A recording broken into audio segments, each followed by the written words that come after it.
आता बघा या केसमध्ये आपण काय करणार बरं का, या केसमध्ये मला रिॲक्शन काढायचा आहे, समजा ए, तो आर ए कसा काढणार बाळांनो आपण, जेवढा येतोय तेवढाच हा डब्ल्यू राहणार, तो W is equal to W.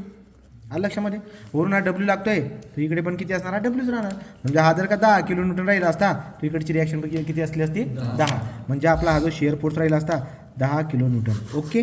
दुसरी केस घ्या, कॅन्टिलिव्हर बीममध्ये पॉईंट लोड ज्या पद्धतीने लावला आपण आता युडीएल लावून देऊ. युडीएल लावलाय समजा 15 किलो न्यूटन पर मीटरची युडीएल लावलेली आहे. टोटल लांबी किती याची 5 मीटर मी घेतली, 15 पाचा 75, तो 75 जर येतोय तर सपोर्ट तर एकटा आहे, हा अख्खाचा का 75 घेऊन गेल बाळांनो, हा 75 येऊन जाईल. आलं का लक्षात, तो हा झाला share force, maximum share force.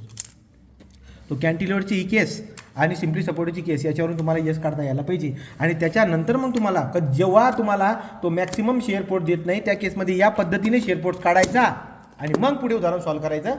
Okay, मागचे जे एक्झाम्पल आहे त्या पद्धतीने.